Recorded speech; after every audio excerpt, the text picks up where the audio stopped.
Өнөөдөр хамт Бурхны үгийг үздэцгээе. 2-р Самуэль 9-р бүлгийг харъя. 2-р Самуэль 9-р бүлэг.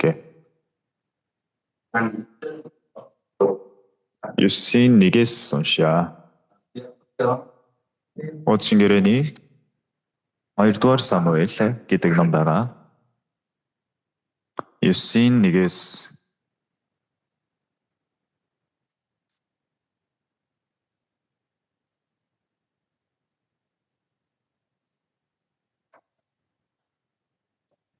9-1-ээс би уншъя.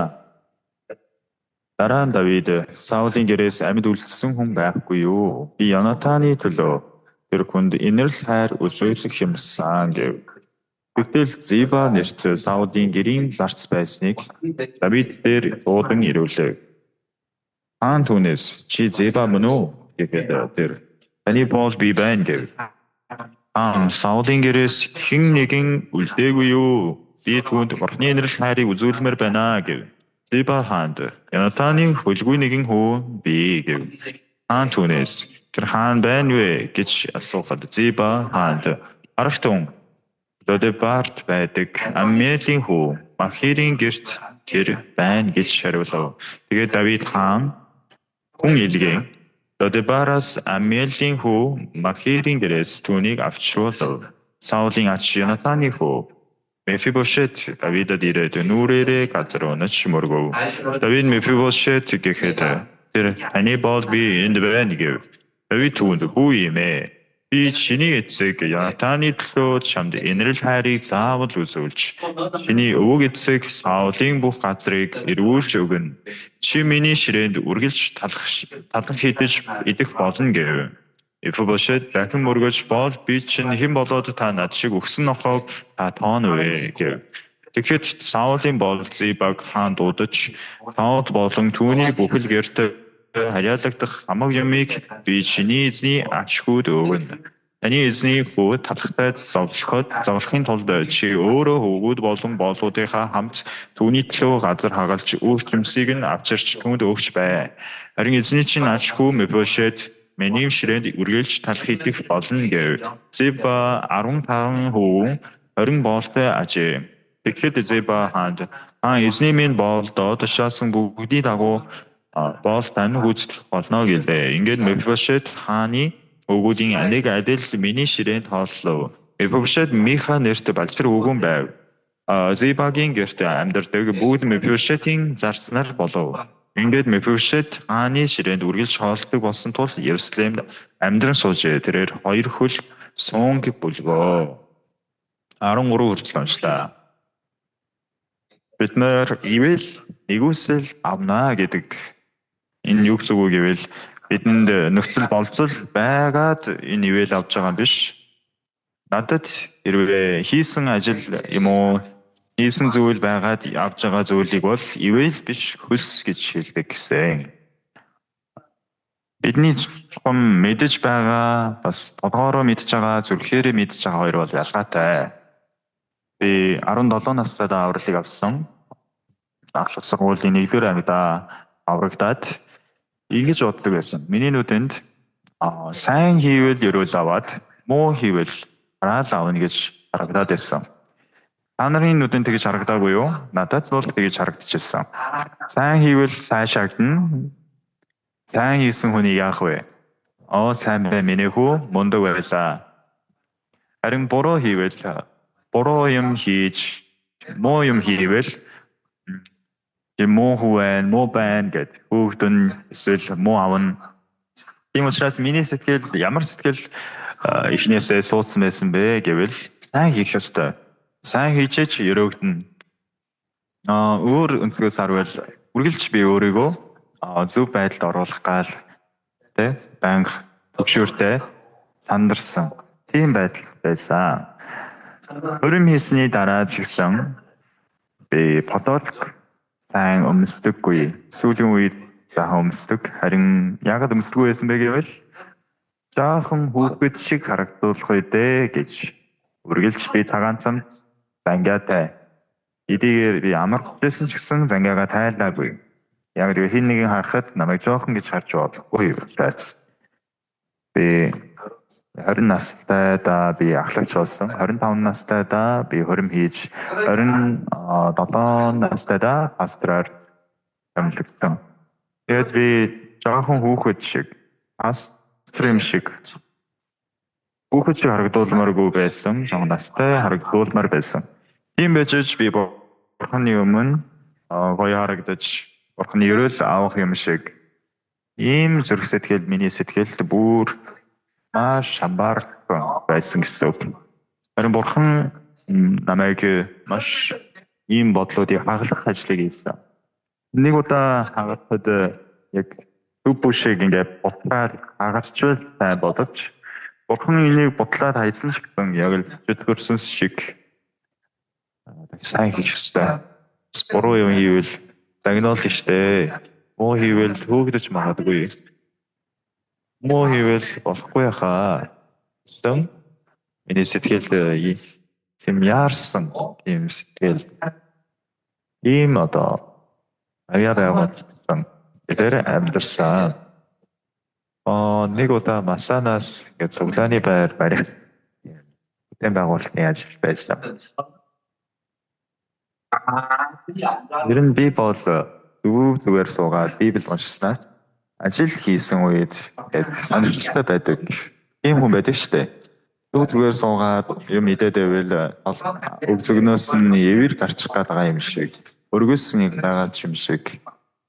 Зүгээр суугаад иж чаддгүй хүн байхгүй юу? Ажил хийсэн үед ингээд хөөрдөг, ажилладаг, ингээд сонирхолтой байдаг. Ажил хийх дуртай юу гэвэл баг дуртай талдаа орох юм шиг байна. Би тийм хүн боловч ямар ч гэсэн Масогийн цуглааны байр барихтаа миний гар хүрээгүй газар байхгүй гэж хэлэхээр баг тоосог өрөх, палтаанах, цонх хийх, паалаг хийх, хэрэг хийх байгууллагын ажилд миний гар орсон. Би хүн байхгүй болохоор хийхсэн. Нэг удаа бүх одоо ширээгээ хийж дуусаад энийг бодгийг бол сүүдэрт мэдээж амар нартай газар бас хадаж болохгүй. Бас амар тэмцээглэг сүүдэртэй газар байдлаач болохгүй байхгүй юу? Тэгээд бодохын тулд гадагшаа аваад гарч ирсэн. Тэр ширээн маш том. Тэгээд хамтдаа өргөлцөөл болох байхад харин би жоохон хүчтэй гэдгийг харагдуулах дуртай. Яагаад гэдгийг сайн мэдэхгүй байна. Энэ нэгэнд ингээд өргөж туслаач гэвэл болох байсныг харин болж өгвөл ганцаараа өргөх бол ганцаараа тэрийг өргөөд тэгээ зүгээр гарч чадахгүйсэн учраас тэр өдөр том шаш гэдэг юмар хийсэн хаалгыг ганцаараа олгочоод ганцаараа тэрийг бариад гарч ирсэн чинь тэр үед шалих тэгээд үлээсэн чинь би арай гэж энийг аваад гарсан чинь салхилж байгаа нь харагдаад байгаа. Харин би бултаж чадахгүй байсан. Тэгээд гэд тэр өдөр байгуулсан цонх маань шууд тэр өдөртөө нураад унжахыг харсан. Миний зүрх сэтгэл ч гэсэн орсаад унжлаа. Мөнгөтэй байсан бол яс очоод цонхын ингээд солиод тавьчихвал болно.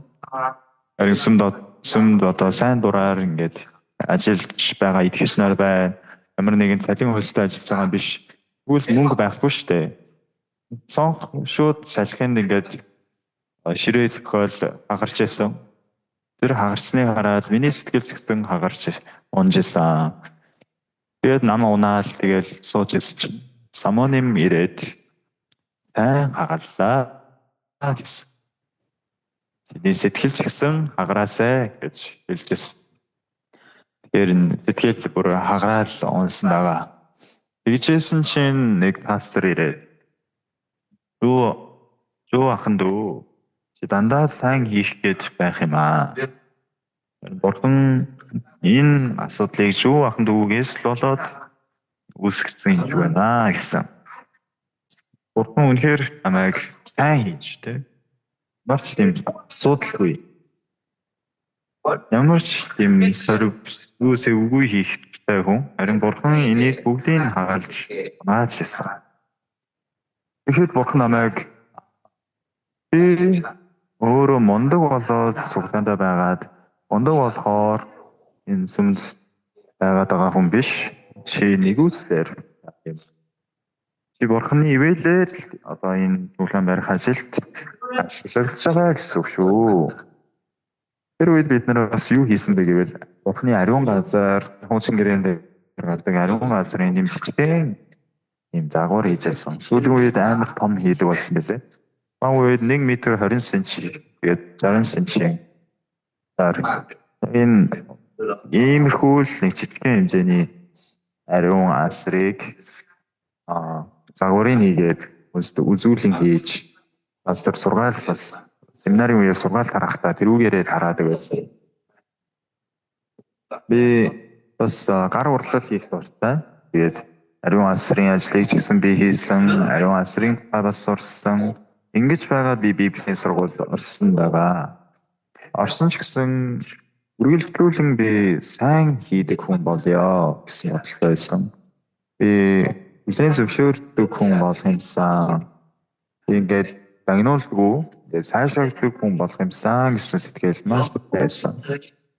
Харин бурхан надад байн дандаа надад өөртөө итгэж амьдрах амьдрал ямар мунхаг юм бэ гэдгийг олон удаа харуулж яг ивэлээр амьдардаг юм шүү, нэгүслэр амьдардаг юм шүү гэдгийг бурхан надад зааж өгсөн.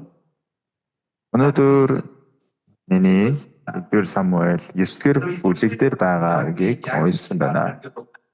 1-р Самуэль 2-р Самуэль 9-р бүлэг бол бид нар олон удаач сонсч байсан мэддэгч үг байж магадгүй. Харин энэ гол дүр буюу Мефибошеттэй миний сэтгэл ижилхэн сэтгэл биш байдаг тохиолдол маш олон байна гэсэн үг. Бид нар мэддэг юм шиг санагдавч бидний сэтгэлийн байр суурь үнэхээр Мефибошеттэй адилхан сэтгэлтэй болчих юм бол гэх юм бол бурханаар дамжуулан Давидаар дамжуулан амьдрах боломжтой. Бид нар мэддэг гэж боддог хэрнээ бидний сэтгэл Мефибошеттэй шал өөр сэтгэлээр амьдрдаг гэсэн сэтгэл төрж байна. Ядгуул Мефибошет гэдэг хүн бол юм бэ гэвэл Саулын ач. Өвөө нь Саул хаан гэсэн үг. Түүний аав бол Йонатан. Ханхүү гэсэн. Ханхүүгийн хүү юм чинь ач гэсэн үг. Хааны ач. Намайсан хааны ач юм чинь эрх мэдэлтэй тийм. Хааны бүх эд баялагийг эдэлсэн үүнээс илүү ажиргалтай хүн юм байх вэ? Тийм. Харин нэгэн өдөр Саул хаан үгээд түүний аав нь ч гэсэн нас орсон. Тэгээд асран хамгаалагч нь асрагч гэж байсан. Түүнийг аваад зовтож байгаад унаац. Тэрхөөсөө тэр хөл муутай байгаагүй. Асрагч нь түүнийг бариад яарч явж байгаад яарахаараа яадаг үлээ. Заарна шүү дээ тийм. Асуудал заавал гаргадаг. Яг тэр өдөр нь заавал нэг юм болоход байсан юм шиг. Өдөр байсан биш байгаа. Асуудал гаргахгүй юм дээр яарахаар асуудал гарчдаг юм шиг. Тэр өдөр бас нэг 4 нас орчим жоохон давчар хүүхдээ байсан. Жоохон том болсон бас арай балхан ялах хүүхдүүд биш. Харин маштай ингээд бусдаж байгаад унаагаад хоёулаа сунг болсон гэж байна шин. Яаж унагаасан бүү мэд. Яаж агаад хоёр хөл нь тоглон болцсныг мэдэхгүй байна. Унахдаа хөлнөөсөө унц юм уу? Гээд эсвэл гисгүүлсэн юм уу? Одоогийн үе байсан бол шалиас эмдэг дээр очиод хагалгаа хийлгийа гэд хийлгэж байж магад. Харин хоёр хөл нь унаад тэгээд хугарцсан тэр хүүхдийг дагуулад зүхтаад өөр холоос хол Гилеадын нутаг гэсэн байгаа. Энэ маш зах. Тэгээд Лодебал Аммиелийн хүү Ахил гэдэг хүнийг алсарч өгөөд гэртээ оруулж өгсөний ачаар хүний гэрт нуугдаж амьдарч байсан. Мефибошет гэдэг хүн байлаа. Энэ Мефибошет гэдэг хүний тухай сүм дотроо байн сонсож энэ ичгүүртийг нэр нь ичгүүрийг татгч ичгүүрт байдлыг дэлгэрүүлэгч гэж би сонссон. Харин Мефибошетийг өнөөдөр өглөө бас хайж үзсэн чинь тодорхой хайж үзсэн чинь ичгүүртийг дэлгэрүүлдэг ичгүүрийг цадцагч биш ичгүүрийг устгагч гэж хэлсэн байсан. Миний дотор жоохон эргэлзээ төрлөө. Яагаад эргэлзээ төрсөн бэ гэвэл миний өмнө нь сурахаар бол ичгүүрийг дэлгэрүүлдэг гэж сурсан. Харин өнөөдөр AI надад юу гэж хэлсэн бэ гэвэл ичгүүрийг устгагч, ичгүүрийг холдуулагч гэж хэлсэн байсан. Энэ яхаараа ичгүүрийг устгагч юм бэ? Энэ яагаад ичгүүрийг холдуулагч юм бэ? Ингээд миний дотор олон юм бодогдсон байна. Юу гэсэн үг гэвэл Мефибошетийг бид нар бодож үзье. Үнэхээр өрөвдөлтэй хүн, тийм ээ? Нэг талаас харуул. Саулын хааны ачаар төрсөн боловч харин яагаад аав нь түүний нэрийг Мефибошет гэж нэрлсэн юм бэ? Тэрийг бас ойлгохгүй байгаа. Хүмүүс тэрнээс сониучсан. Хүүгийн нэрийг ер нь хэн зохиодог вэ? Аав нь зохиодог шүү дээ. Эсвэл өвөө нь одоо зохиодог ч юм уу? Ер нь бол аав нь хүүгийнхээ нэрийг нэрлэдэг шүү дээ. Би бол миний охины нэрийг өөрөө нэрлэсэн. Яагаад гэвэл энэ ч нэр зохиож өгөхгүй болохоор өөрөө зөв явна гэд. Есүсийн ивэл гэдсэн. Миний охин өөрийнхөө охин одоо минь зээ охиныхын нэрийг би зохиож өгье гэсэн чинь үгүй аав хэрэггүй. Адам аав нь зохиогоод өгье гэж. Үгүй. Бид нар Паулус пастрал заавал аавна гэд. Тэгэхээр жаахан орой гэсэн нэргүй байж байгаа. Аав өнён гэдэг нэртэй. Паулус пастрал аав нь авцсан. Зан өнён болсон. Бас сайн мэдгүй байна. Баг хүн төрүүл одоо хинээр нь зохиож өгөх нөө. Надад зохиогоод өгөөл би сайн зохиож чадна. Би ер нь нэр зохиох их дуртай талтай. Тэгээд Ханс гэсэн их сонирхолтой байхгүй юу? Багасаа би Хансыг сурсан. Тэгээд нэр зохиох их дуртай.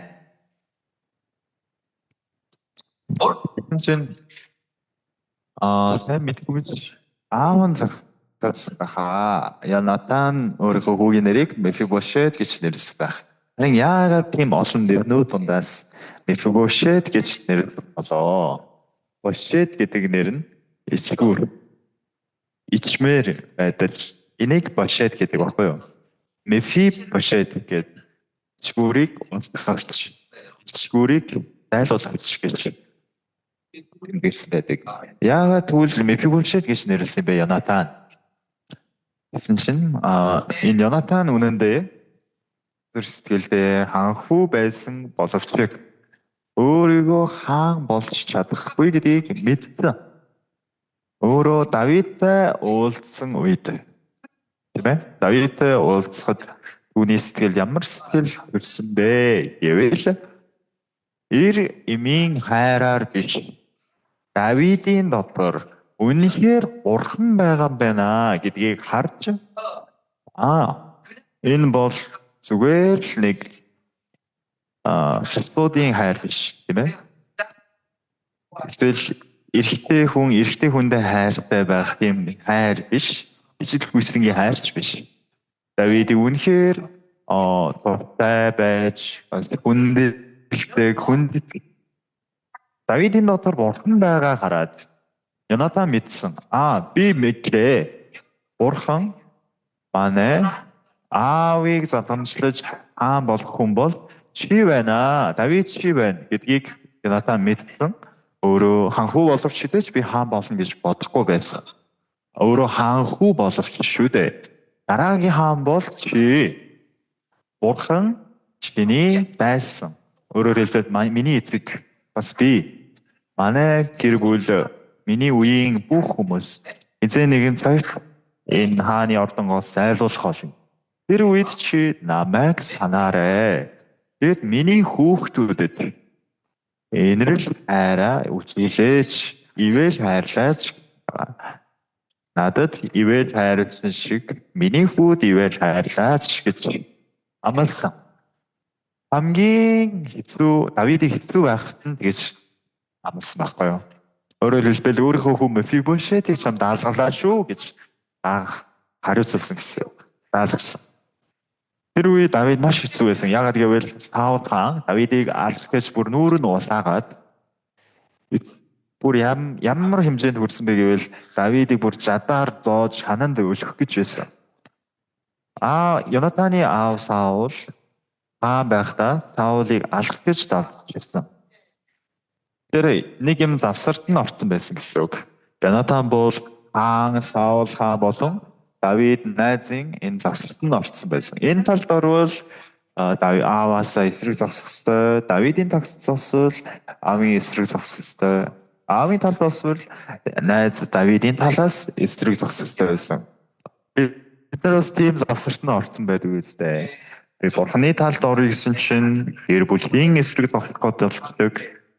Бас эсвэл найз нөхдийнхөө нөгөө талд зогсох байгаа юм шиг бурханы талд зогсох гээд байвал бас миний нөхрийн эсрэг болох гээд байгаа юм шиг миний үр хүүхдүүдэд сайн болохгүй юм шиг тийм бодол бодогдохгүй байдаг шүү дээ. Йонатан харин аавд үйлчлэхгүй байхын арга байхгүй. Анхүү учраас аавд тусалж аавынхаа талд зогсох үүрэгтэй. Тийм байдал дээр аав нь хэлсэн. Хөш. Нөгөө Есийн хүү Давид хаан байна. Давидыг дагууллаа тэр хамтдаа хоол идэх гэсэн чинь Давид байдгүй. Тэгээд Давид Йонатан юу гэсэн бэ гэвэл Йонатан Давидад гарцаагүй чамайг дууднаа. Давидыг хайн штэ энэ хооллон дээр яагаад Давид ирсэнгүү гэд хайн. Харин Давид чи ирэх хэрэггүй. Би чамайг өмгөөлё. Чамайг ирээгүй шалтгаантай ирээгүй маа гэд өмгөөлж өгье. За чи ирэх хэрэггүй шүү гэж хэлсэн. Тэгээд аав нь бас яг сууж байгаа байхгүй юу? Давид яагаад ирсэнгүү гэсэн чинь Давид нөгөө гэр бүлийн нөгөө хуралтай. Тэгээд уулзалтанд явна гэд ирч чадахгүй гэсэн. Тэгээд яваад иргээ бэлтээ гэд. Юу гэнэ? Муу залгич нь муу залгийг би зодож алнаа гэсэн. Аава яагаад Давид ямар буруу хийсэн гэж яагаад Давидыг та алах гээд байгаа юм бэ? Давид бол таны хүргэнч болдог байхгүй юу? Бас Давид Голиатыг аваад энэ улс орныг аварсан шүү дээ. Яагаад та ингэж байгаа юм бэ гэсэн чинь. Чи мо бослог гарах байгаа мó чи мо эсэргүүцэгч дайсан. Чи бас өхмөр байна уу гэдэг. Йонатанд хараалаа хэлээд амар үг хэлээд тэрийг яц дагуулаад би түүнийг хаална гэж байгаа аавыг хараад манай аав одоо үнэхээр солиорч аавын талд орч чадахгүй яаж чадахгүй байдал орсон байлаа. Тэр үед Йонатан Давидтай амлалт байгуулад би ном сум ингээд арна чи хол чи яг ном сум харваад сум тийш ингээд уудчихад сум ингээд тайран учраас зарцгаа. Хөш сум чиний урталд байж тээ гэс сумаа түүгээ тэр гэж хэлвэл чи чам зүгтаараа гэсэн дахиа шүү. Манай аав чамайг алах гэж санаарах чинь энэ чи зүгтах хэрэгтэй гэж дахиа өгж байгаа шүү. Харин чиний хойно байна гэс аваад буцаад ир гэвэл Давид чамд буцаад ир гэж хэлж байгаа миний дохио шүү гэж хэлсэн.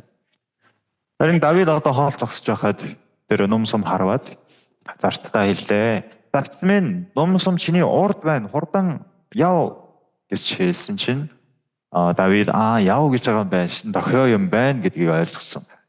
За тэгээд ном харуухан дуусаад Давидтай тэр хоёр таарч уулзаад салгын ёс хийгээд 3 удаа өргөсөн. Тэгээд баяртай гэж ингээд цаадсан байгаа. Йонатан Давидыг амьд үлдээж уулж өгсөн гэсэн үг.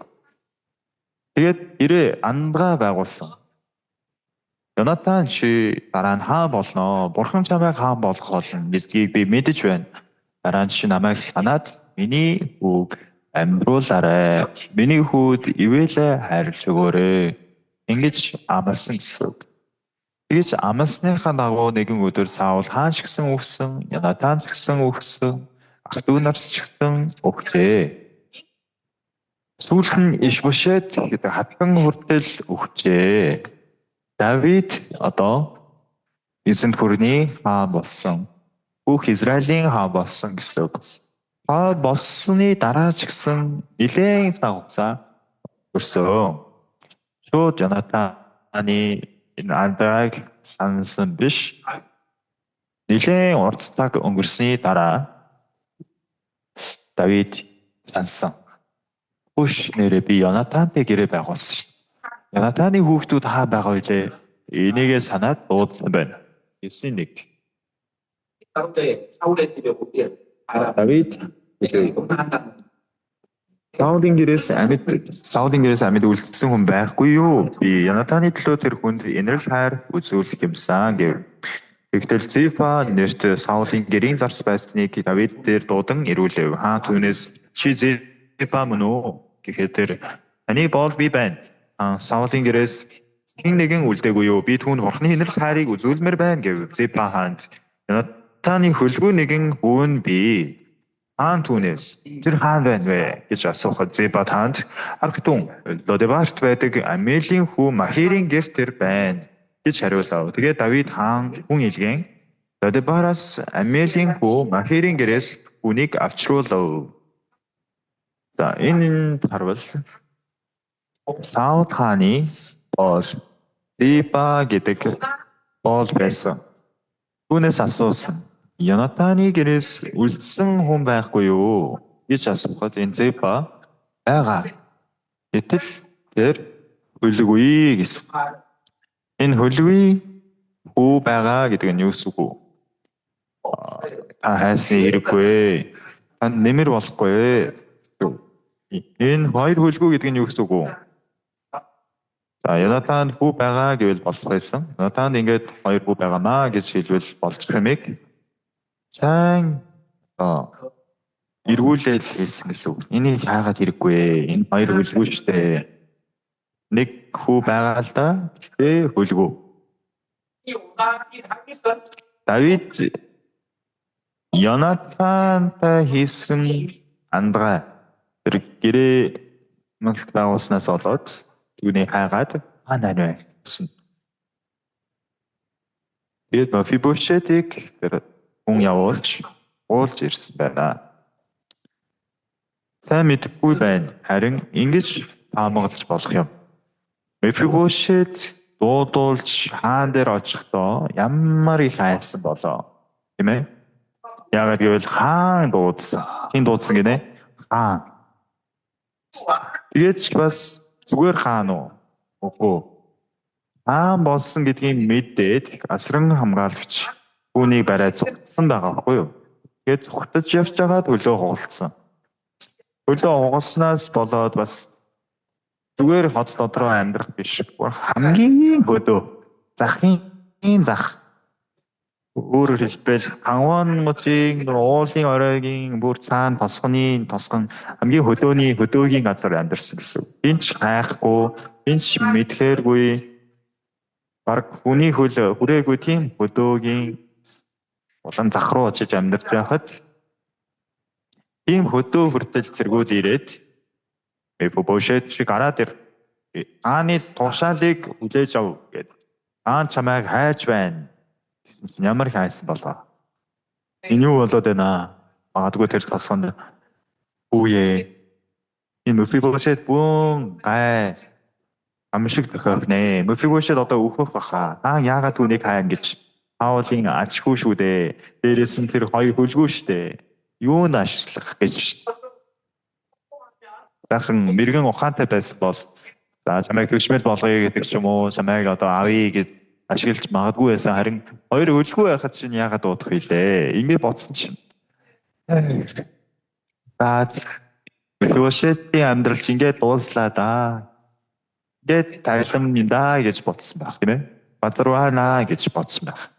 Харин энэ 6 дугаар ишлэл дээр юу гэсэн бэ? Саулын аж Янатаны хүү Мефибошет Давидад ирээд нүрээрээ газарт унаж өргөв. Давид Мефибошет гэхэд тэр таны бол би энд байна гэв. 7 хамтдаа уншия. 3 Давид түүнд хүү эмээ. Би чиний эцэг Янатаны төлөө чамд инэрл хайрыг заавал үзүүлж чиний өвөг эцэг Саулын бүх газрыг эргүүлж өгнө. Чи миний ширээнд үргэлж талах идэх болно гэв. Давидын хэлсэн анхны үг юу вэ? Бүү эмээ гэж хэлсэн. Яагаад бүү эмээ гэсэн бэ? Яагаад байгаа учраас тийм ээ? Би хараагүй ч гэсэн нүрээрээ бүр унсан гэж байгаа ч тийм. Давид та өршөөл үзүүлнэ үү гэж. Гэхдээ ам нь зүгээр хөдөлсөн болов чичрээд байсан баг тийм. Давид гэд хүн маш гайгаад эмээх юм бол ам нь ингээд чичирдэг. Та бүхэн хоолой чичирж байсан уу?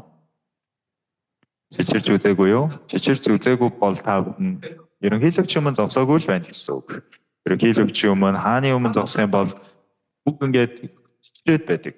Би чичирмээргүй байсан ч аяанда ингээд чичирдэг. Заримдаа гарын ч гэсэн чичирдэг штэ. Бүр сандраад энэ миний гар биш. Энэ хоолой миний хоолой биш юм шиг санагдсан. Тийм үе надад ганц удаа.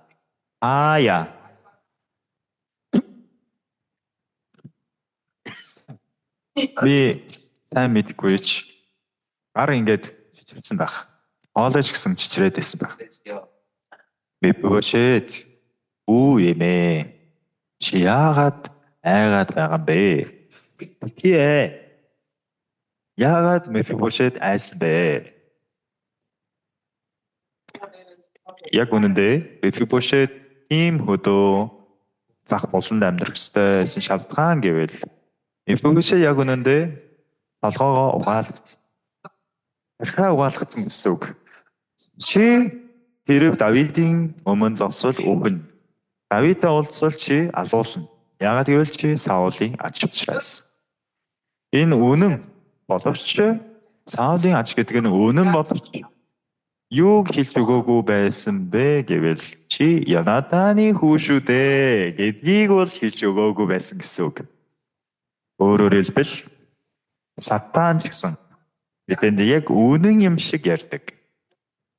Сатан Еваг хуурахта Адам Ева хоёр байсан шүү дээ. Еваг хуурахта юу гэж хуурсан бэ гэвэл чин нэгдэн Бурхан шиг болж сайн мууг мэдхийг Бурхан мэдсэн юм гэж ярьсан. Тэгээ энэ бол нэг талаараа үнэн боловч нөгөө талаараа харвал шал худлаа зүйл баггүй юу? Яагаад худлаа вэ гэвэл Бурхан шиг болж сайн мууг мэдхийг Бурхан мэдсэн болохоор хэдүүлэхгүй байгаамаа гэсэн. Энэ юу гэсэн үг гэвэл Бурхан шиг болно гэж ярьж байна. Бас сайн мууг ч гэсэн мэддэг болно гэж ярьж байгаа. Гэхдээ жинхнээсээ сайн муу мэдүүлэгч модны чимсэг хэдвэл сайн мууг л мэдэх нь Бурхан шиг болно гэж ярих хэрэгтэй байсан. Юу гэсэн үг гэвэл Адам Ева хоёр сайн муу мэдүүлэгч модны жимсэг эдсэн үед Бурхан шиг болсон уу? Бурхан шиг болоогүй. Бурхан шиг болох боломжгүй. Харин Бурхан шиг болно гэж Сатан хуурсан. Эхлэл номыг харъя. Эхлэл 3 дугаар бүлэг. Эхлээд 3-5 ба.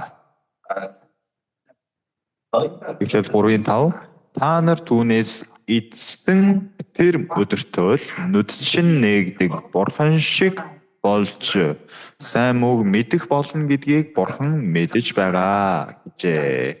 Энэ ишлэгийг сайн харуул. Нүдчин нэгдэг бурхан шиг болж энэ шиг болно гинэ. Бурхан шиг болно гинэ. Бурхан шиг болно. Бас сайн мөг мэдэх болно гэж сатан хэлсэн. Харин үнэндээ бурхан шиг болохгүй сайн мөг мэдэх нь болно гэж хэлэх ёстой байсан. Энэ бол сатаны үг. Сатан бол чи бурхан шиг болно гэж сайн мөг мэдэх болно. Тэ жинкнээсээ юу болсон бэ? Адам Ева хоёр бурхан шиг болоогүй. Харин бурхан шиг болох нь ганцхан юу нь бурхан шиг болсон бэ? Сайн мөг мэдэх нь бурхан шиг болсон. Ганцхан зүйл. За энэ сайн, энэ муу. Энэ л бурхан шиг болсон гэсэн. Мефибошет ч гэсэн асрагч Мефибошетийг явж байгаад унгац. Хоёр хөл нь доглон болцсон үед энэ асрагч хөөхий энэ хүүхдийг аврая да гэсэн сэтгэлээр л зүгтсэн байгаа. Энэ Мефибошетийг доглон болгочмоор сэтгэл байгаагүй. Албаар тийм болгосон биш. Аваар осол байсан гэсэн. Осол байсан боловч энэ юу хийх ёстой вэ гэвэл энэ хүүг одоо асран хамгаалах ёстой. Энэ хүүхдийг одоо асрах ёстой. Хамгаалагч юм чинь тийм ээ. Юу ч болж исэн асрагч нь ямар үүрэг байгаа вэ гэвэл миний бие өгсөн ч энэ хүүхдийг бол амьдруулж аврах ёстой. Энэ бол хүүхэд асрагчийн үүрэг. Энэ асрагчийн мэдж байгаа зүйл юу вэ? Өвөө буюу Саул хааныг нь сайн танина. Сайн мэднэ. Харин түүний эцэг Йонатан болон Давидын харилцааг бол сайн мэдгүй байсан гэсэн үг. Тийм учраас асрагч бол дандаа л энэ хүүхдийг дагуулад Лодебарт байдаг Амелийн хүү Махел дээр очоод хүнд гуйгаад энэ хүүхдийг асрахад туслаач гэд гуйсан. Чи Саул хааны чиний өвөөгийн Саул хаан байсан. Чи түүний аж. Чи хэдэн нэгэн цагт Давид хаанд үзэх бол үхэж мэднэ. Хизээч чи Саул хааны аж гэж чи хэлж болохгүй шүү. Зүгээр чи энэ айлын хүүхэд гэж хэлээрэй. Хизээч чи Давидтай таашаалгүй. Давид хизээч чамайг алж магадгүй шүү. Гэсэн сэтгэлийн одоо арх угаасан үгнүүдийг сонсож амьдэрсэн. Чухам Давидын өмнө зогссон үед яасан бэ? Мефибошет айсан, эмээсэн. Яагаад гэвэл тэр үед Мефибошет хүү байгаагүй. Мефибошет алидын хүнтэй суусан. Сайн мэдгүй. Хүнтэй суусан гэсэн үг бол байгаагүй. Харин залуухан хүү байсан. Мика гэдэг хүү байсан. Нэг талаас бодвол алидын нас нь нэг 20 ган үед эрт хэрдэг байсан юм чинь нэг 25, 26, эсвэл 30 нас орчмын тийм удаан хугацаа өнгөрсөн байсан гэсэн. За тэгвэл ийм урт хугацааны дундаас Мефибошетийн сэтгэл дотор хэрвээ Мефибошет Йонатан болон Давидтай байгуулсан гэрээг мэдсэн байсан бол тодорхой хугацаанд өөрөө өсөж өндөрсөн үед намайг Давид хаан руу аваачаарэ. Намайг Давид хаантай уулзуулаарэ гэсэн тийм. Тэгээд Давидтай уулзсангууд Давид хаан би Йонатаны хүү Мефибошет байна. Миний аавын амлалт андагааг та санаарай. Ингэж хэлж болно нэстэ. Хэлмээр байгаа ч тийм. Харин Мефибошетийн сэтгэл дотор Йонатаны Давидтай байгуулсан гэрээ байхгүй. Тэгэл амлахгүй байгаа. Ганцхан Саул хааны л атшмаа гэдгийг л мэдчихсэн. Өөрөөр хэлбэл Саул хаан Давид хааныг маш их алах гэж оролдож байсан, эсэргүүцэжсэн, авчсан шүү дээ. Тийм болохоор чинь Мефибошетийн сэтгэл дотор нэг удаа ч Давидыг хайгаагүй, Давидээр очоогүйгийн шалтгаан бол ганцхан чинхэн үгийг л сонсч байсан учраас. Хэрвээ Мефибошет жаахан л эртэн Давид хаантай уулзсан байж бол Давид хааны үгийг сонссон байсан бол ингэж одоо салаад анхаараа нуугдаж амьдрахгүй байх байсан байхаа гэсэн сэтгэл төрж байна. Өөрөөр хэлбэл бид нар ингээд сайн мэдээг сонсдог шүү дээ. Сайн мэдээ сонсохоор зэрэг өөш ийм амархан байсан юм уу? Яагаад надад ийм амархан гэж хэлээгүй юм бэ? Ийм зүйл бид нар байн сонсдог. Яагаад та тэгээд одоо ирсэн бэ? Яагаад одоо ирсэн бэ? Яагаад энэ сайн мэдээ, ийм амархан сайн мэдээ гэдэг нь хурдан зааж өгөөгүй вэ? Гадаад сайн мэдээ түгээгч болж энэ орон, тэр орон, олон орнуудад очиж сайн мэдээ тараагаад үзвэл ийм үгийг бид олон удаа сонсдог. Яагаад одоо ирж байгаа? Бид нар энэ сайн мэдээг маш их хүлээлсэн шүү дээ. Бид хэлхийг ихсэн сонсдог.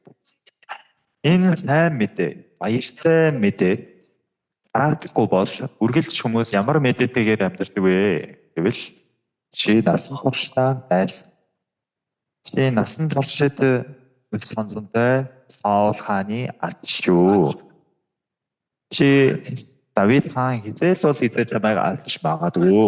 Ийм бодолтой амьдрна. Харин нэг өдөр Давидтай уулзсан чинь Давид ямар сэтгэлтэй амьдарч байна вэ гэвэл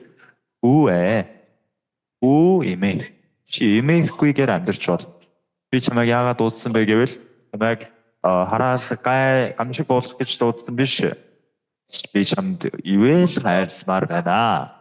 За, эргээд 2 дугаар Самуэль дээр очие. 2 дугаар Самуэлийн 9-7 харъя. Давид үу эмээ, би чиний эцэг Йонатаны төлөө чамд инэрл хайрыг заавал үзүүлж чиний өвөг эцэг Саулын бүх газрыг эргүүлж өгнө. Чи миний ширээд үргэлж талах идэх болно гэв. Энэ бол гайхалтай зүйл юм аа. За, би чиний эцэг Йонатаны улмаас чамд ивэл инэрл хайрлнаа. Чиний өвөө болох Саулын газрыг би чамд буцааж өгнө гэсэн. Өвөө ямар газартай байсан бэ? Хаан байсан шүү дээ. Маш их төрөнгийг чамд эргүүлж өгнө гэж хэлж байна. Тэрний дараа энэ бүр амар зүйл хэлж байна. Чи үргэлж миний ширээн талах идэх болно. Энийг өөрөөр хэлбэл чи миний үр шүү гэсэн үг. Тийм үстэй.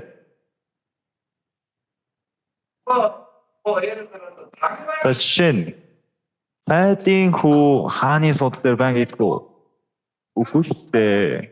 Хамаагүй хүн хааны судал дээр байн хоолоо иддэггүй шүү дээ. Тийм үстэй.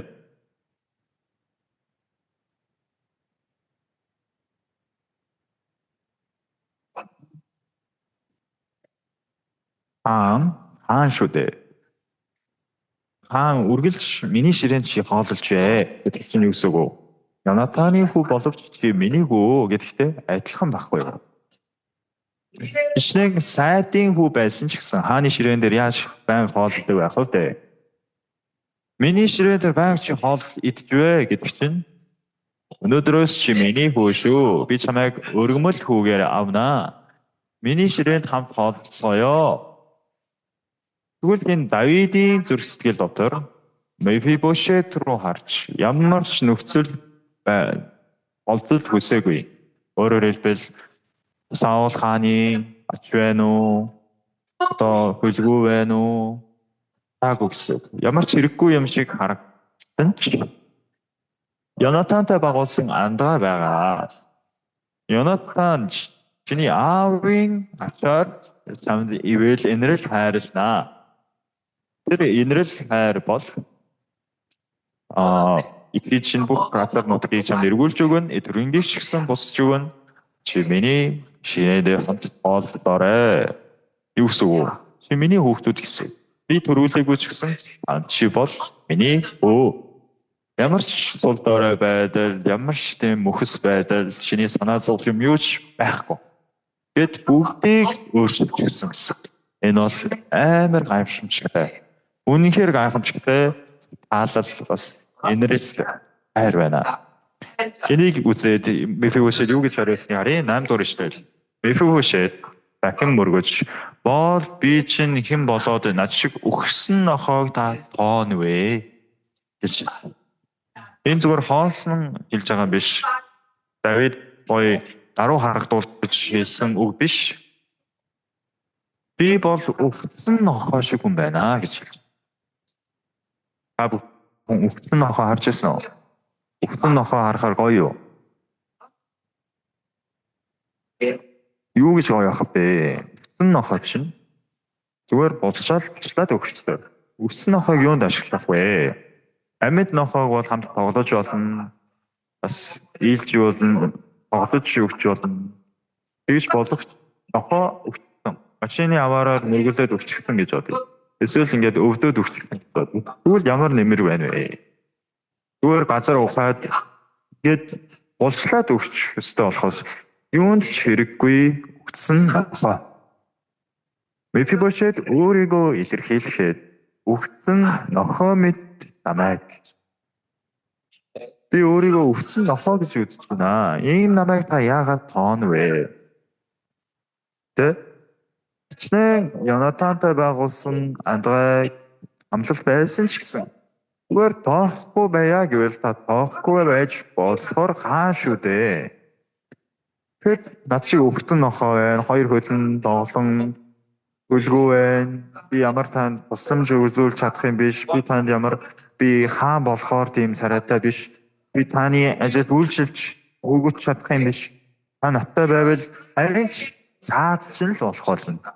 Ийм надад та яагаад тоон вэ? Ийм хайр яагаад үзүүлээд байгаа юм бэ? Энэ бол Мефибошетийн хэн сэтгэл байсан. Мефибошет үнэхээр өгсөн нохоотой адил хүн байлаа.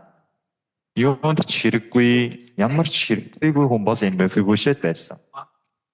Харин энэ Мефибошетийг хааны судал дээр хоол идүүлсэн нь таалал гэсэн. Эзний энэрл гэсэн. Энийг өөр үгээр шилжүүлье. Ром номыг хацгаая.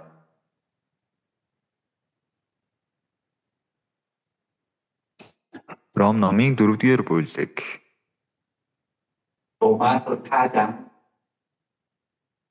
Ром 4-ийн 4-5-ыг уншъя.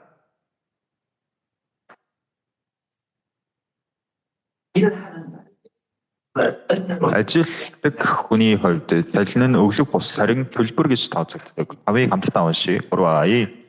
Харин сүсэг бишрэлгүй хүнийг ч зөвтгөгдөг тэрээр үйлдэггүй боловч өөрт нь итгэдэг нэгний итгэлийг нь зөвд тооцдог. За энд ажилтдаггүй бас сүсэг бишрэлгүй хүнийг зөвтгөгдөг гэсэн. За бид нар яг ийм хүн байна. Бурхандаа ямар ч ажил хийгээгүй, сүсэг бишрэлчгүй бид нарыг зөвтгөгдөг тэр хүн байна. Тийм бэ? Бурхан байна. Зөвтгөгдөг түүнд итгэдэг хүний хувьд хүнийг зөвт тооцно гэсэн. Тэр итгэлийг нь зөвт тооцно. Бид нар гэмн нүглийн уучлалыг авахдаа бид нар бүх амийг хүлээж авахдаа яаж авсан бэ? Бидэнд ямар нэгэн нөхцөл 1% үйлсээр миний гэм нүгэл уучлагдаад миний гэм цайрсан байна. Ийм бол эцэг нэгэн цагт энэ 1% гэдэг энэ хүний үйлс тасраад дууссан үед миний зөвхт байдал байхгүй болсон байна гэж үзэх болно. Би гэдэг хүн бол гэм нүглийг уучлах чадахгүй, би бол сайныг хийж чадахгүй байхад тэр ажиллаагүй, сүсэг бишрэлгүй хүнд л зөвхт гэж тооцогдно гэсэн. Тэр хүнд итгэсэн үед зөвхт байдал тооцогдно гэсэн байна. Үнэхээр Паулус пасторын хэлсэн Ром номын 3-ын 23, 24 Пастор байн ярьж байгаа шүү дээ. Бөгөөд нүгэл үйлснээр Бурхны алдар сууд хүрдэггүй байсан. Энэ бүгд гэдэг нь ямар хүнийг хэлж байгаа вэ гэвэл би намайг хэлж байна. Би үнэхээр өөрийнхөө ишэл тэгэл Кармелтаараа Бурхны цаашлаад орж боломжгүй байсан. Үхэл миний дотор Есүс дотор залилтоор дамжин Бурхны нэгүслэр үнэгүй зөвтгөгдсөн ажээ гэсэн. За тэгвэл нэгүслэр үнэгүйгээр энэ үнэгүй гэдэг үгэн дотор хэрвээ би 10хан вон ч гэсэн өгөх юм бол энэ үнэгүй биш болно. Үнэтэй болно. Харин би ямар ч ажил хийгээгүй, бас ямар ч үйлс гаргаагүй, үнэгүй, үсгүйгээр Бурхны өмнө зөвхт тооцогдсон гэсэн. Есүс миний төлөө цусаа урсгаж өгсөний ачаар өнөөдөр Давид Мефибошет хэлсэн байна. Би чамд инрэл хайраа үзүүлнэ. Ямар инрэл хайр вэ? Чиний аав Йонатаны ачаар Йонатаны улмаас чамд инрэл хайраа үзүүлнэ. Чиний өвөөгийн чинь бүх газар нутгийг чамд өгнө. Чи миний хоолны ширээн дээр үргэлж талах хэдэж бай гэсэн. Энэ бол марч болдолгүй инрэл хайр. Ямар ч нөхцөл байхгүй, ямар ч бодлоо байхгүй чи өгсөн байхатай л адилхан. Харин чи үсгий хүү эмээ. Би чамд инрэл хайраа үзүүлнэ гэсэн байна. Ефес номын 2-ыг харцгаая. Ефес номын 2. 2-ын 1-ээс уншаа. Та нар алдаа зөрчил нүглийнхээ учир өгсөн байсан агаад тийм амьдарч байхдаа энэ ертөнцийн замнал ба агаарын хүчний ноёрхогч дуулгаргүй хөвгүүдийн дотор ажиллагч тэр сүнсийг дагдаг байв. Тэдний дунд бид ч бас бүгдээрээ урдн махбат болон оюун бодлын хүслүүдээ өөгшүүлэн мах бодийнхоо хүсэл тачаалуудаар амьдарч байв. 1절과 2절과 3절에서 하나님 사람 1, 2, 3 дугаар ишлэлээр гарч байгаа би гэдэг хүн төрөлхийн уур хэлэн хүртэх хүүхдүүд байсан гэсэн үг. Бүр төрхөөс ахуулаад сүрэлцтэй шийтгүүлж зохих хүн байсан. Яг л тэр Саулын ач Мефибошет шиг. За өөр өнцгөөс харвал Саул Давидыг алах гэж маш их хичээсэн юм чинь. Дайснууд дундаас хамгийн муу дайсан нь байсан. Тэгэхээр амьдралын туршид хамгийн муу хүн дайсан гэвэл бараг Саул гэж хэлмээр Саул түүнийг алах гэж байсан. Харин энэ бас нэг сонин талтай. Юун сонин бэ гэвэл Давид өргөн байхгүй юу? Өргөн нэг ингэж алах гэж байсныг бодвол Саул хаан бодлоо ингэж баригдсан байсан гэсэн үг. Урдсан. Миний хүү Йонатан хаан болчихсон шүү дээ. Би хаан. Харин Давид энэ нууц нь миний хаан ширээг булаана гинэ. Ийм бодол Давид хааныг Саул хааныг Давидыг алах бодол төрүүлсэн. Яг үнэндээ Давид бол Саулыг алгээгүй. 2 удаа алах боломж гарч ирсэн боловч Давид хааныг алаагүй. Өөрөөр хэлбэл Давид бол Саулыг амьдруулах ажлыг хийсэн. Харин Саул бол эсрэгээрээ энэ намайг алах бахаа гэд.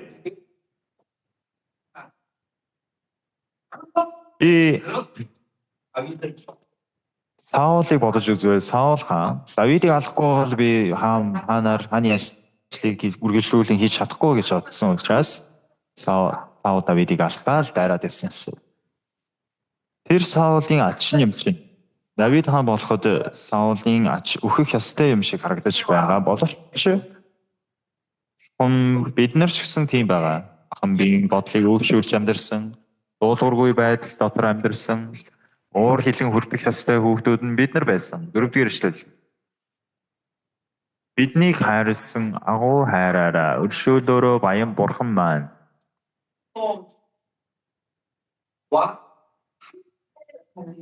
Алдаа зөрчил дотроо үхсэн бидний Христтэй хамт амьд болгосон юм. Та нар нэгүслэр аврагдсан билээ. За дөрөвдөр харвал агуу хайраараа өршөөлөөрөө баян бурхан минь алдаа зөрчил дотроо үхсэн биднийг агуу хайраараа гэжсэн. Өршөөлөөрөө агуу хайр өршөөл нь юу байсан бэ? Өөрийнхөө хүүг өгснөөрөө өөрийнхөө хүү гэмтээ бидний төлөө загаад мэдэр урсгуулан байж оронд нь өхөөлөн байж оронд нь гимнүглийн төлбөрийг төлүүлснээр бидний амьлуулсан алдаа зөрчил дотор үхсэн биднийг Христтэй хамт амьд болгосон бөгөөд амьлуулсан юм гэсэн. 6 хамтдаа уншицгаая 3 алдаа зөрчил дотроо үхсэн Есүс дотор бидний түүгээр амьлуулж түүнтэй хамт Тэнгэрлэг оршууд суулгасан. Энэ ишлэлээр хамт амьлуулж хамт суулгасан, Тэнгэрт суулгасан гэсэн. Би үзгээ байн мартдаг болохоор миний карманд 3 ширхэг үзэг байна. Яг тэгвэл 2-ыг алга болгох нь ч гэсэн дахиад нэг үлдсэн нэгийг ажиглаж болох учраас ганцхан үстэй явбал болно. Харин нэгийг бол үргэлж алга болгох магадгүй учраас сэрийн хувцснуудад дандаа 3-3-ийг хийсэн явж байгаа. Тэсэж алга болгох магадгүй учраас тэгээд үзэг харагдвал би кармандаа хийж магадгүй би тавны үзгийг ингээд кармандаа хийчих бол пастра дандаа алга болгочихдаг учраас ингээд зуршил болцсон юм байна. Кармандаа ингээд хийгээд байдаг юм байна гэж бодоорой. Би та нарыг атаархаад ингээд холгаалж байгаа юм биш шүү да. Би үзэгний атаархал байгаа болоо тийм биш. Байн алга болгоод яваад байдаг учраас үзэг л харагдаад байвал кармандаа хийгээд сурчихсан. Тийм зуршил болцсон байна. Би энд ямар ч сан энэ үзгээ хийгээд тавьчихсан. Энийг аваад явъя гэсэн чинь тэр биш. Би машиндаа суугаад нэг өөр хот руу явсан ч гэсэн энэ үзэг хамтдаа явна. Би энэ үзэгтэй Бусан явбал энэ хамт наалтсан байгаа юм шин Бусан хамт явна гэсэн. Сөүл явбал Сөүл ч гэсэн энэ үзэг хамт явна гэсэн. Энэ хамт гэдгийн ойлголт энэ шүү дээ. Бид нар Есүстэй хамт болсон. Яагаад Есүстэй хамт болсон бэ?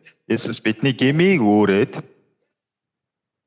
Есүсийг нас барсан үед бид нар ч гэсэн үхэж бидний гимнүгээл дууссан. Есүсийг амьлсан үед бид нар ч гэсэн хамт амьлж Есүс Тэнгэрт суулгагдсан. Тэр үед бид нар ч гэсэн Тэнгэрлэг оршихуйд суулгагдсан гэсэн үг. Тийм учраас ах дүүсээ гэж дуудахад ичгүй байна гэсэн. Зөвтгөгдсөн хүн бас зөвтгөгч хүн хоёр нэг гаралтай. Тиймээс биднийг ах дүүсээ гэж дуудахаас сэрлээгүй гэсэн үг. Юу гэж хэлсэн бэ? Дахиад хэлье. Зөвтгөгдсөн хүн болон зөвтгөгч хүн хоёр нэг гаралтай. Энэ хаана байгаа мэдгүй. Еврей ном дээр байгаа.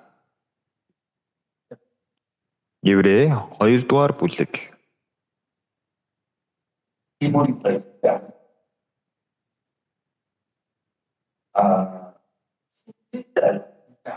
2:11-ийг хамт уншъя. Еврей 2:11. Учир нь ариусгагч болон ариусгагдсан бүгд нэг гаралтай юм. Иймээс тэр тэднийг ах дүүс гэж дуудахаас ичээгүй бөгөөд. Ариусгагч гэдэг нь Есүс. Ариусгагдсан гэдэг нь би.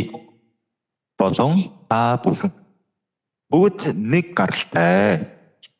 Тийм учраас ах дүүс гэж дуудана гэсэн. Заримдаа астай дүүсийг үчнэм гэж дууддаг. Харин Есүс Христ дотор бид бүгдээрээ нэг гаралтай, нэг ах дүүс байна. Амен. За тэгвэл одоо би бол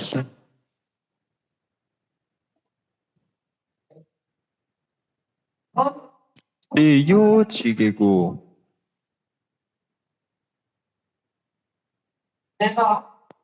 Харин юу ч биш хүн боловч инэрл хайрыг аваад байсан чинь Христ дотор пастортай, самонимтай гэрэл болцсон юм шиг мэдрэмжийг мэдрээсэй. Надад ямар сэтгэл төрсөн бэ гэвэл би настай болох тусам ингэж бодогдоод байна.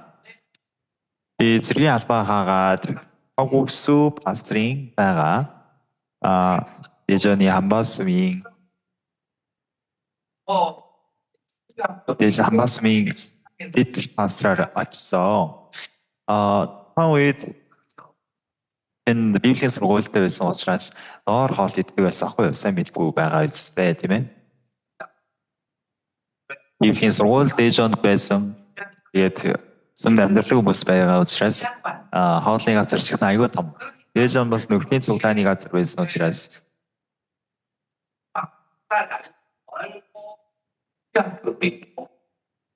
그러는데 제가 분을 제대하고 대전을 딱 제스친.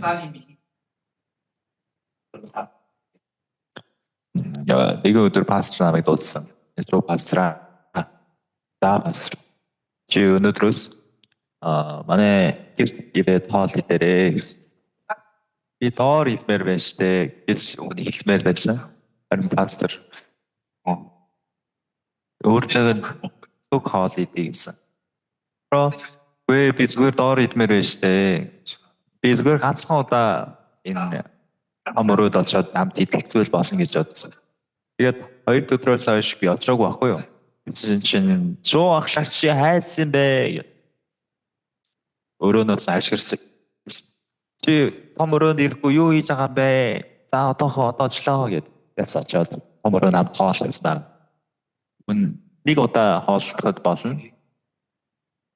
Чи дандаа энэ том өрөөнд ирээд хоол идж байгаарэ. Тэр үед зочны өрөөнд 6 судалтай байсан. 6 судалтуудаа нэг нь миний зориултын судал болсон гэсэн үг. Тэгэхээр Паулус пастор хамт байсан бас их пастрын гэрги хатам ээж байсан. Пагонсу акнан цагаангу пастор үн тэгээд би ингээд сургуулаа 6 хүний судалтай гэсэн шүү дээ. 5 судалтай байхгүй ягаад яг 6 судалтай байж таарваа гэд. Тэгээд өдөр бүр хамтдаа хоол идээд өдрийн хоол, өглөөний хоол, оройн хоол ингээ 3 удаа идсэн чинь дараа нь сайн харсан чинь би гэр бүл болж ирсэн байсан. Самоним надад байн миний хөө гэд дуудаад байдаг. Энийг удаач ээжээ гэж дуудаж үзээгүй. Би таахан өшүүн гэлтэй амнаас ингээд ээж гэдэг үг сайн гарч ирэхгүй байсан. Заримдаа пастрын гэрги миний хөө гэвэл за ээжээ гэж би хэлж болно шүү дээ. Болохгүй юу? Тэр үед би 24 настай байсан. 24 наснаа зэргийн албаа хаагаад бичсэн. За ээжээ гэж болно. За ээж гэж хэлж болно. Харин би тэгж банк юу гэж хэлж чадахгүй байсан. Самонимал гэдэг байсан. Гэрги гэдэг байсан. Удаан тэгж амьдэрсэн. 6 сар хамт хоол идсэн боловч миний сэтгэлийн яг бол пастор намайг үнэхээр хүүшгээ мэдэж өгсөн байна гэж бодогддог. Миний сэтгэлд би хорим хийж байгаа юм биш. Пастор нэг бэр олж байгаа юм шиг санагдчихсан учраас пастрын хийсэн сонголтын дээрээ эсвэл миний огны хормын дээр ч гэсэн за би сонголт хийхгүй. Анаа Паулус пастор өвөө шийдвэрээ гарганаа. Ийм сэтгэл бол хувираагүй. Миний зүрх сэтгэл дотор үргэлж пастор намайг гэр бүл шиг халуун дудаанаар хандаж өглөөсөн. Харин би бол биш, ээж биш. Өөр пастор багшаа миний хүндэтгдэг самоним гэргийл гэж бодож байсан. Тэгээд би ямар нэгэн сайн хийсэн байдалтай авч очимсан зүгээр сайшаардахыг хүссэн сэтгэлээр амьдарч ирсэн гэсэн үг. Энэ ямар ялгаа байна вэ гэвэл Энэ чинь л сатан бидний зүрх сэтгэлийн гүн хэсэгт нь хуурж тархин угаасан сэтгэл юм байна. Ямар нэгэн нөхцөл байдал биш. Би бол хоёр хөлөө доголдсон, яг доголон өвчин нохоо шиг адил тийм Мефибошетийн хүн байгаа. Ийм намайг хааны ордонд хамтдаа хоолцгоё гэд хоолны ширээнд урьдсан боловч би өөрөө ямар нэгэн гоё нөхцөл барьж олзол бүрдүүлээд очих байгаа санаатай байгаад байсан.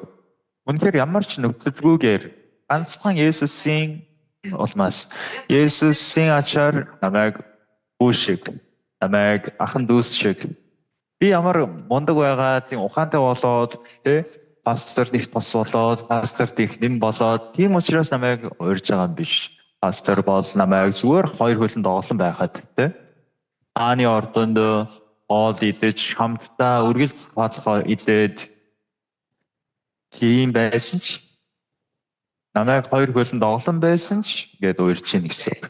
Нэгэн өдөр пастор бурхан надад яг ингэж хэлж байгаа юм шиг санагдсан. Чи доголон хിവэрэ байна. Чи ямар ч ажил хийгээгүй, сэсэг бишрэлгүй, мунхаг байсан ч намайг хүлээж авлаа.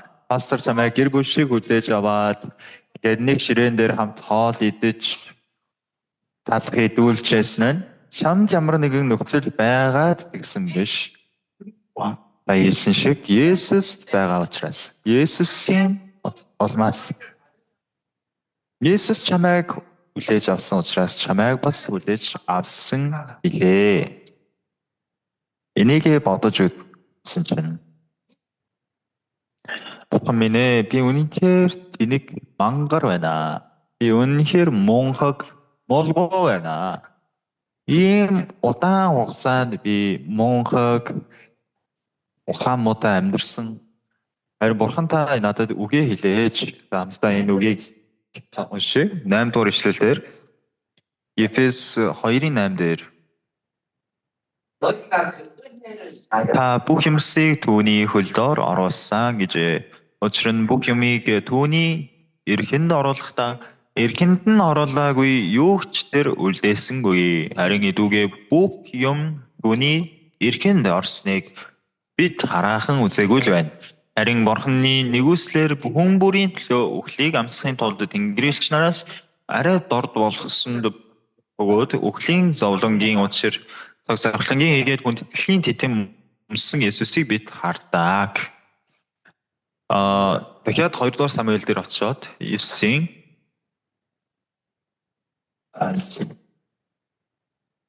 11 Тэгэхэд Зеба хаан эзний минь боолтоо тушаасан бүгдийн дагуу боолтод гүйцэтгэх болно гэлээ. Ингээд Мефибошет хааны хөвгүүдийн нэг адил миний ширээд хооллов. 13 Ингээд Мефибошет хааны ширээнд үргэлж хооллдог болсон тул Иерусалимд амьдран суужээ. Тэрээр хоёр хөл суунг бөлгөө. Анхуу нарын нэгэн юм шиг хааны ширээнд хооллдог болсон ч тэр хоёр хөл нь суунг бөлгөө. Хэрвээ Мефибошет өөрөө доголдоггүй байдлаар амьдрмаар байсан бол тэр цагаас зовлонтой амьдрал эхлэх байсан. Тэгвэл Мефибошет анхуу нарын нэгэн юм шиг хааны ширээн дээр хооллож байгаад тэр нь өөрөө ивэл инрэл байхад надад ямар ч нөхцөл байхгүй. Биний хоёр хөл суунг байна. Би бол ичгүүрийг түгээгч байна. Ийм их ичгүүрт байдлыг бүгдийг дарсан зүйл бол Йонатан Давид хоёрын амлалт байсан шиг. Мефибошетийн амьдрал тэр нь Христэд итгэгчийн амьдрал гэсэн. Христийн амьдрал нь Мефибошет амьдрал гэсэн үг. Би гэдэг хүн бол хоёр хөл доголдог Мефибошеттэй адилхан хүн байна. Бид нар бүгдээрээ адилхан. Харин хаан хүү юм шиг хааны ширээн дээр хамт идүүлэхээ зөвшөөрөл өгсөн. Одоо идэж байна. Бид нар одоо хааны ширээн дээр хамт хооллоод ах дүүс шиг болсон. Тэгээд Тэнгэрийн сэнтид бид нарыг суулгана гэсэн.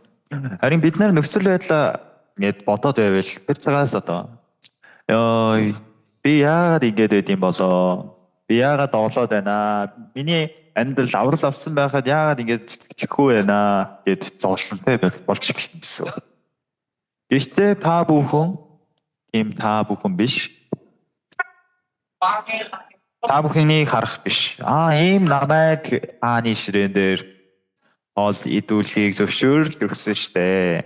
Ийм намайг Иерусалим хааны нийслэлд байлгаж байгаа шүү дээ.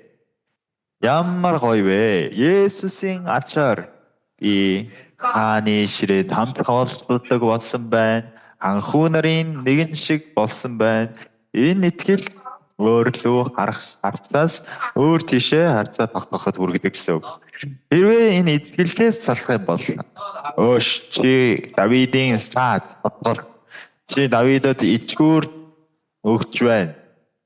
Чи Давидыг зовоож байна. Чи Давидад ямар ч тус болохгүй байна.